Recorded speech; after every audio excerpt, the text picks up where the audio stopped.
This episode is brought to you by 9 a.m. Health. 9 a.m. Health, diabetes care that fits your life.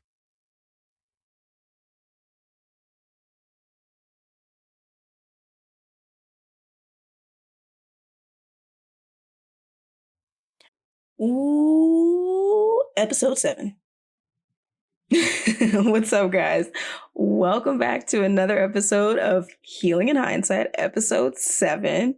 We're like halfway through, a little over halfway through.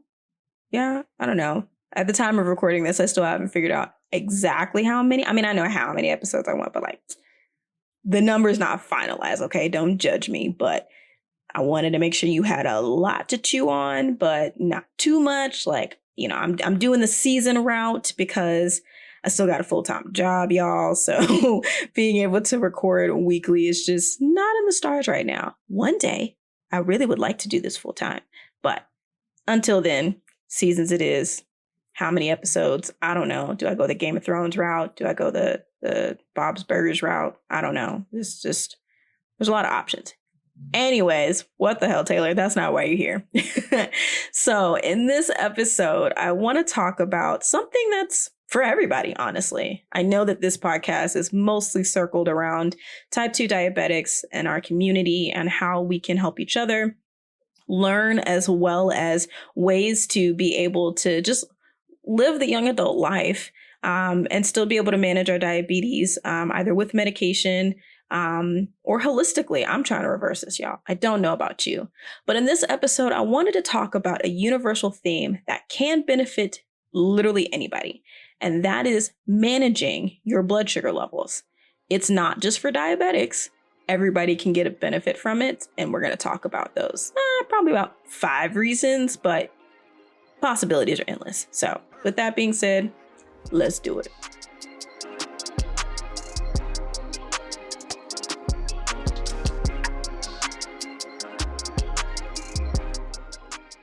You're listening to Healing in Hindsight, a health and wellness podcast where we strive to conquer type 2 diabetes. Hosted by me, Taylor Danielle. When I was first diagnosed, I didn't have a lot of people around my age who lived similar lifestyles to learn from. I want you to know you're not alone, and we'll have real, honest, and vulnerable conversations about it all. Here, I share my struggles, tips, and more.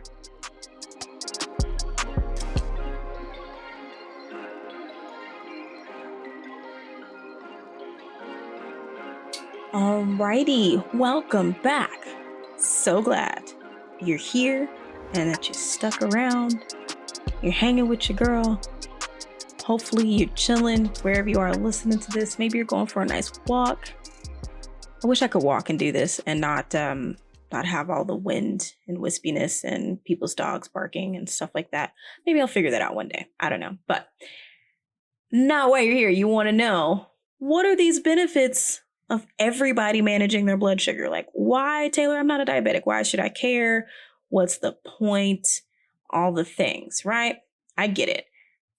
It's really something that I didn't even consider until I became a diabetic.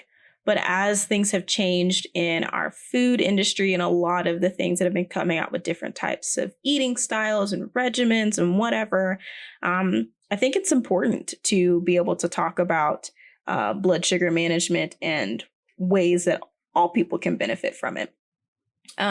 So one thing that really stood out to me to talk about this is, well, 2 things. One is Kelly Leveque. She is a nutritionist, dietitian, I want to say. Lady has just got credentials on credentials on credentials. She's really good friends with the host of Almost 30 podcast. Shout out to Lindsay and Krista. I became familiar with Kelly Leveque through them. And so I literally dove into everything that she's into. I actually have it on my list to listen to her podcast. But she was on the Almost 30 podcast several times. And that's how I became familiar with her and ended up reading her first book, Body Love.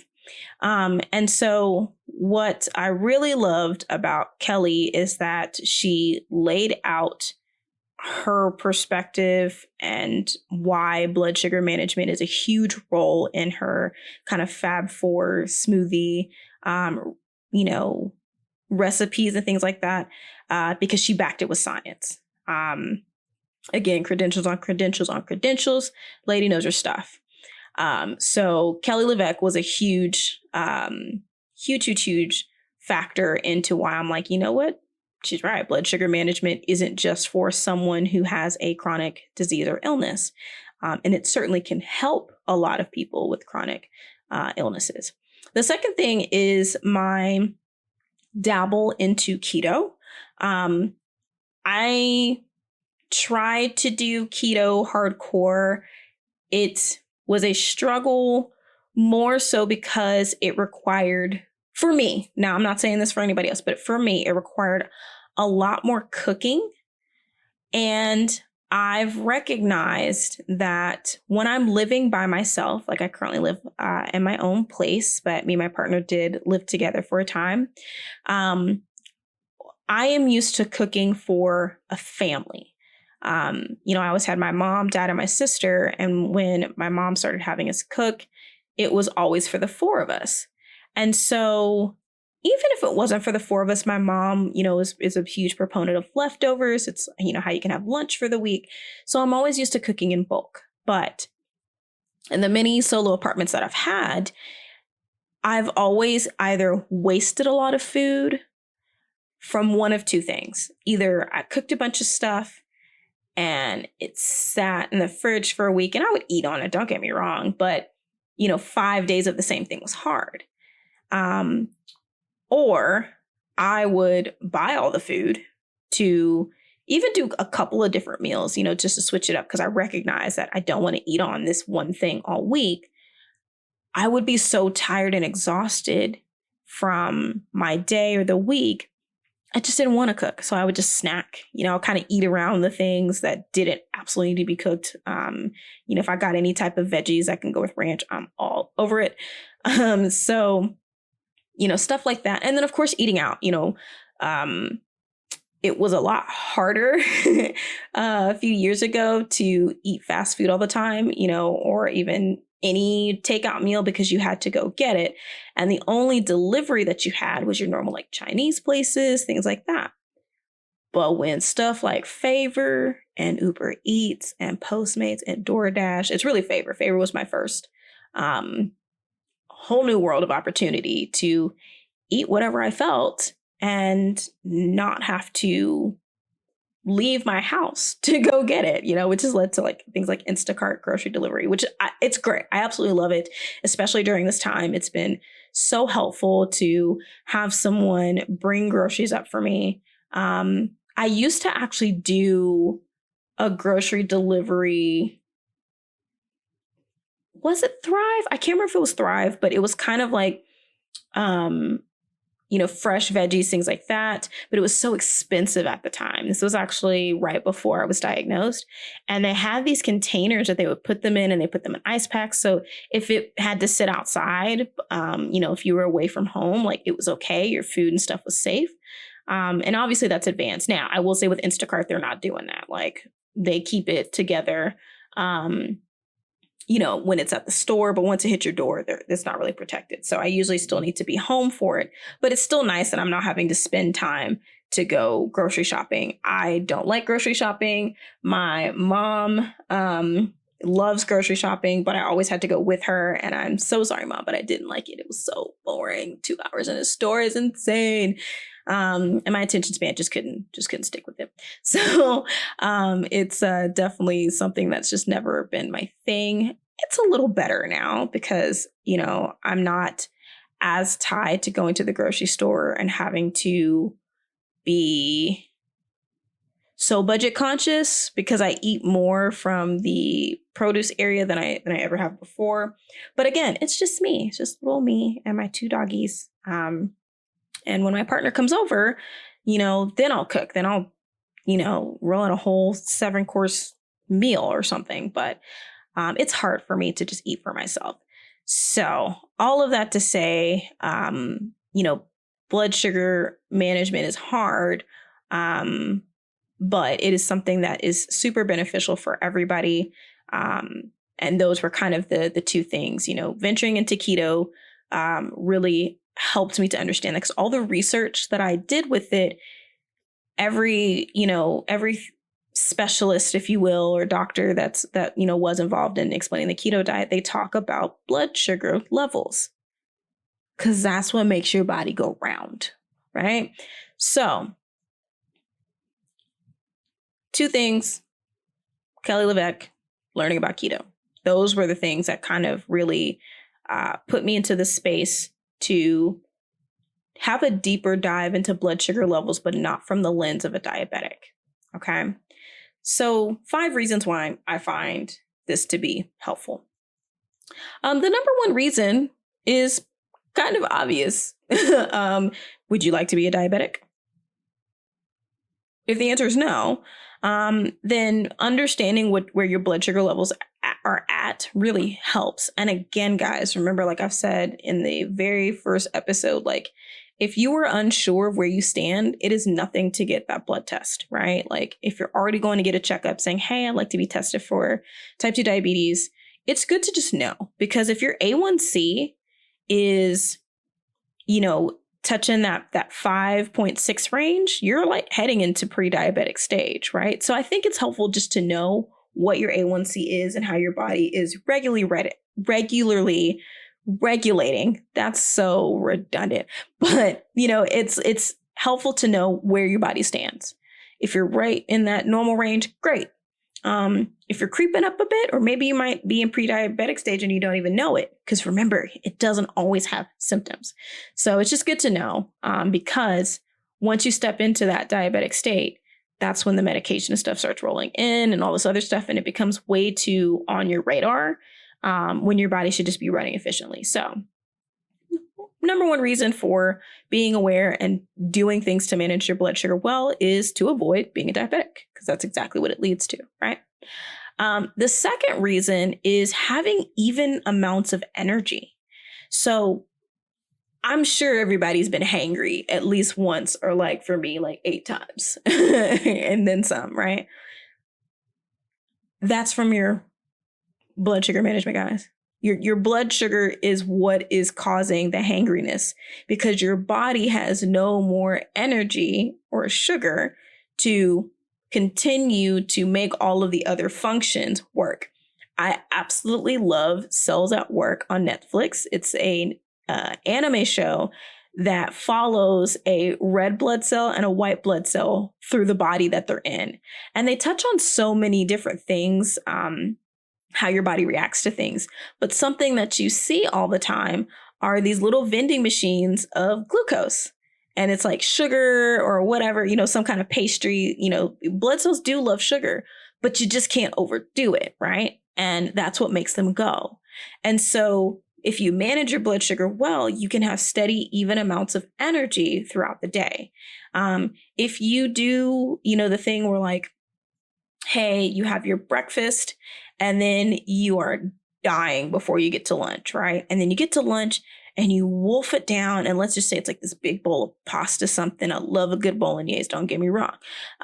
But you eat all that and it's so heavy and so carb filled. And then right after lunch, you have to go into that 2:00 meeting and you are ready to fall asleep, right?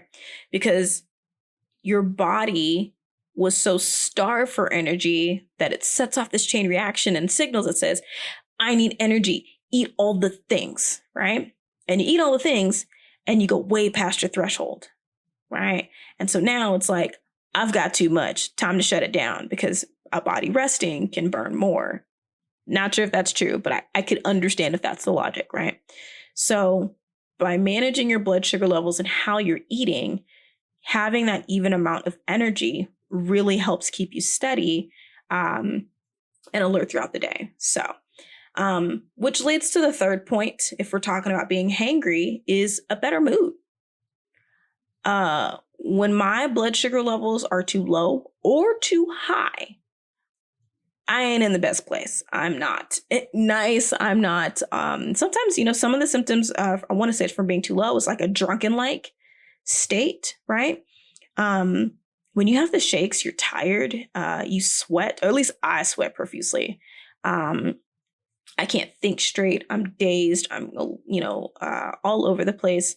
When my blood sugar levels are too high, it's usually when I've had something super sugary a lot of times, but I'm antsy. I feel very sluggish. Sometimes I even get headaches.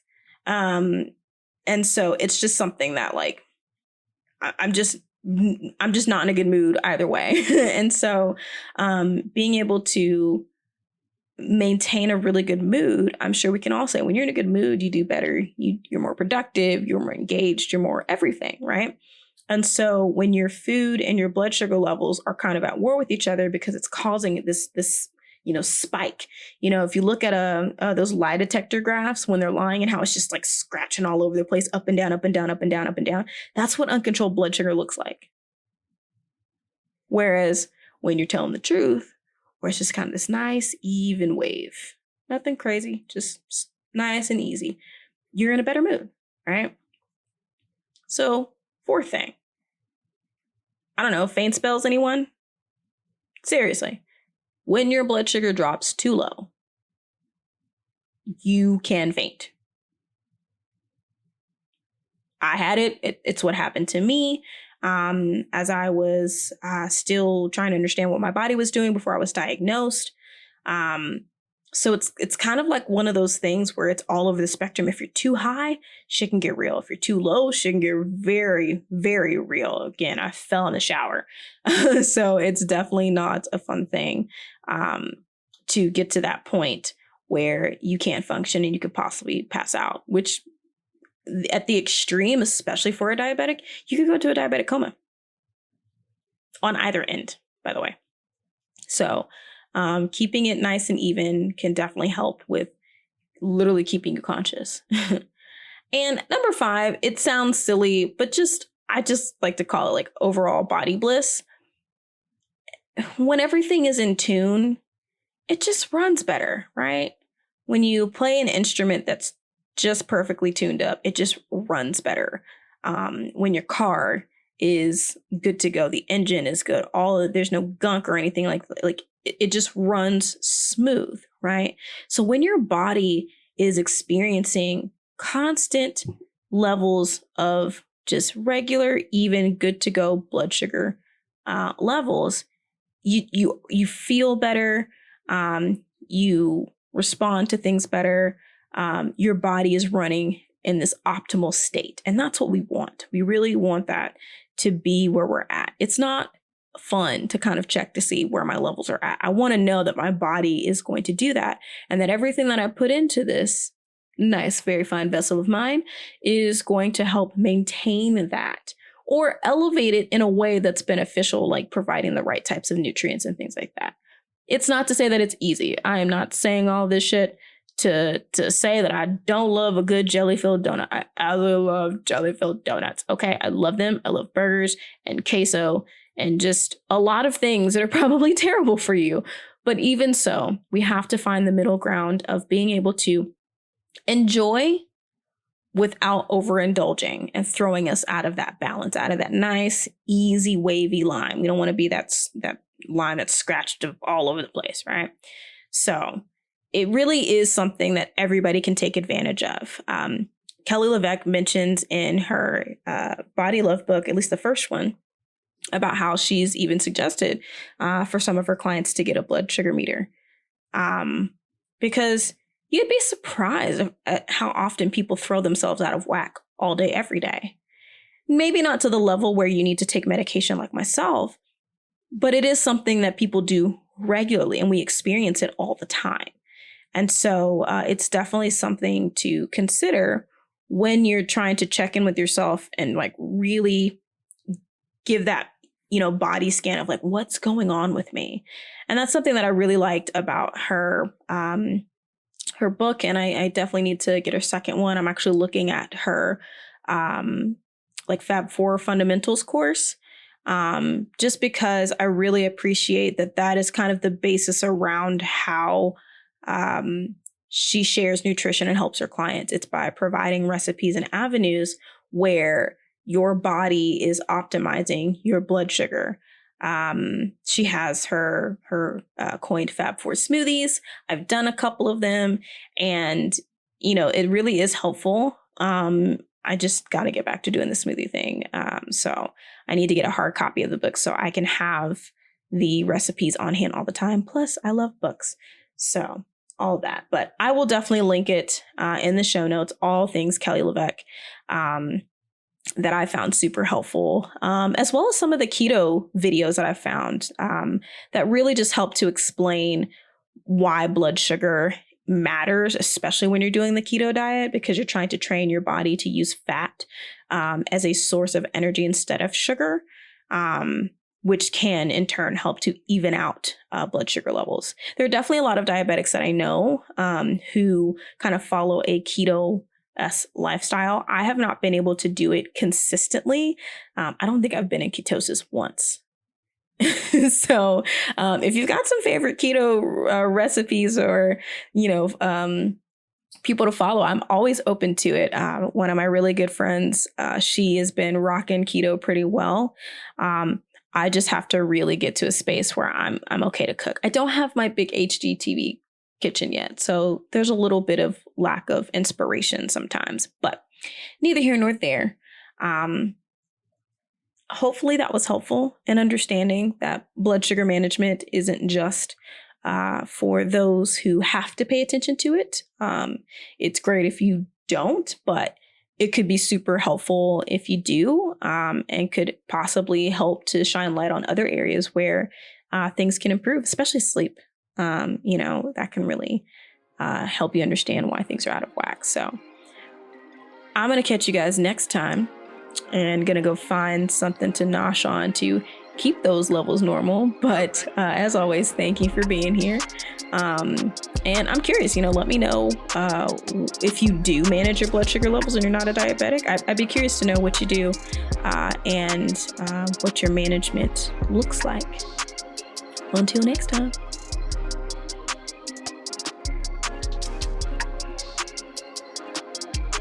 Thank you again for stopping by, you guys. I hope you enjoyed this episode, short and sweet.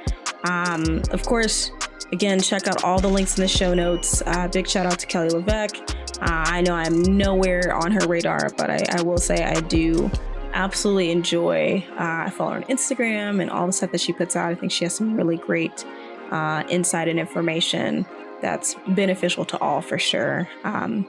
Also, extra shout out to the Almost 30 podcast where I found Kelly Leveque. I am a huge fan and can I say friend? I think so, friend of Krista and Lindsay. I've worked with them personally on some stuff unrelated to my own, but have found their podcast to be super helpful. So check them out as well. Kelly also has a podcast, so I'll link that as well.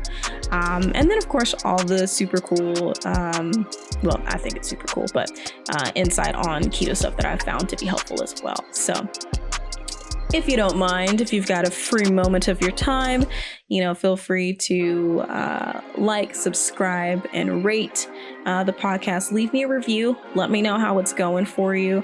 It's how we can all find each other. I want to make sure that the type 2 diabetic community, especially for young adults, men and women, or however you identify, can find us, so we can continue this conversation and this journey of being able to get our diabetes under control, manage it holistically, and the ultimate goal, reverse it, right? Definitely a goal of mine. I don't know about you, but it's definitely a goal of mine. As always, at healinginhindsight.com. Oh my God, I've done this so much. I said .com. At Healing in Hindsight on Instagram, facebook.com/healinginhindsight. You can find me on my website, healinginhindsight.com. That's what I meant. For all things me, what I'm doing, what the show is forming into, all of that, show notes, all the things, where I'm at. Did I say what I'm doing? Did I mention that? And of course, if I haven't mentioned it before, I do post my numbers every morning, or at least I try to every morning, on my Instagram stories, or you can check my highlights. It's labeled BSL, as in blood sugar levels. So you can kind of keep track to see how I'm doing. And yeah, Until then, thank you again for being here, no matter where you are. I hope you were having a good day, week, weekend, and catch you guys next time.